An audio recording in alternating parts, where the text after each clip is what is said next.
Dahil walang dayoserye ngayon at malakas ang ulan, eto't naisipan namin magpalinis ng kuko papunta sa Victoria. At eto na nga mga kapets, nauna na ang aming si Chugya sa pagsakay sa kotse.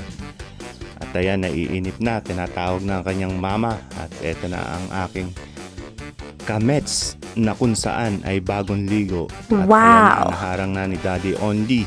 Nagpaalam na si Chugya kay Daddy Only. Eto na nga mga kapets, at nagbiyahe na kami papuntang kanto. At kami ay pupunta na sa bayan ng Victoria. Ito mga kapets, ang aming arko sa Barangay Malinaw. Shout out sa aming kapitana, Kapitana Jonah. At ayan mga kapets, nakikita nyo, converted na ang isang rice field. Tatayuan ata ng isang construction or hardware supply. Ayan na ang aking school sa elementary ng Malinaw. Diyan po ako nag-aral mga kapets. At eto mga kapets, nakarating na kami sa bayan ng Victoria at pupunta na naman kami sa wet market.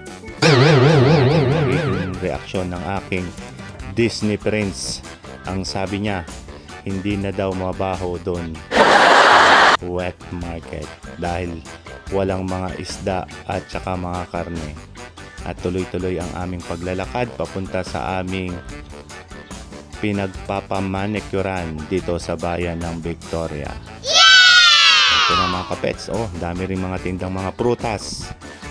At ayan mga kapets, pumunta kami dun sa aming suki na pinagpapalinisan ng aming mga kuko. At eto na, tuloy-tuloy ang biyahe ni Chugya. At ayan, nakita niya si Elsa at si Batman. Ang damit ni Batman at ni Elsa.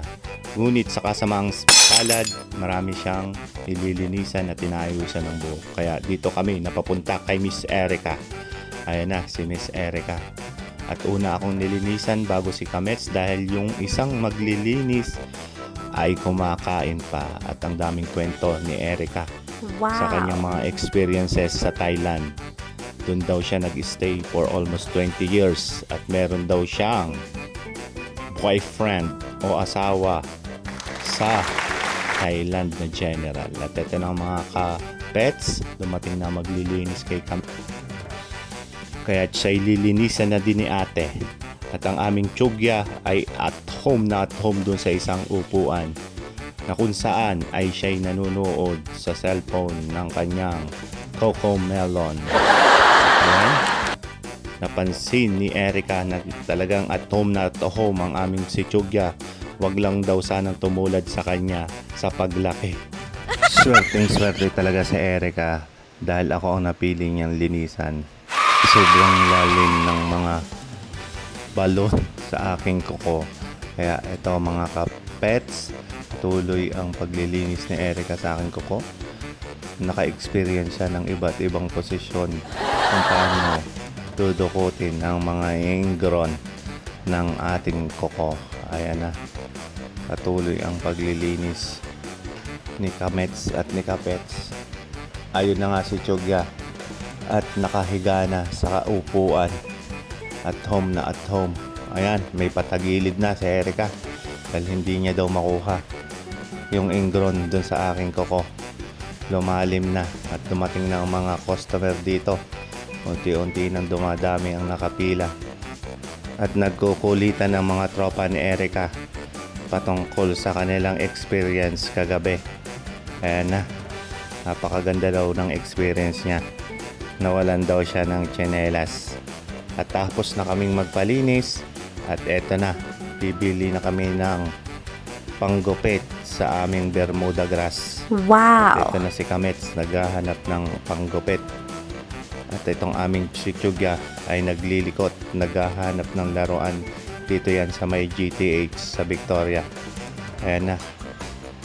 At patuloy ang paghahanap namin para sa panggupit sa aming Bermuda. Medyo malago na, kaya kailangan ng bawasan. Ito na nga, tumatawag na si Chugya kung nasaan na ang kanyang mama. Nagpaikot-ikot. Ayan. At eto na nga, natagpuan na niya. Kaya siya'y tatakbo sa kanyang mama. At natagpuan na rin namin ang panggupit. At eto na nga mga kapets, kukuha na at pipili na ng matalas si Kamets. At ayan, binayaran na namin dito sa cashier ang aming kinuhang panggupit. Eto na mga kapets. At ayan, nagbababay na si Chugya. Kami pa uwi na sa aming bahay. At eto na nga, palabas na kami dito sa highway ng Victoria. Ayun, ang Good Shepherd Academy. Ayan na, patuloy ang pagbiyahe nating mga kapets at kamets. Dumiretso kami sa kurba para bumili ng alimango. Napakamahal din naman ng kilo, 650. Pero paligihin naman yan, pinilian ako ni ate. Wow! Hanggang sa muling panonood mga kapets!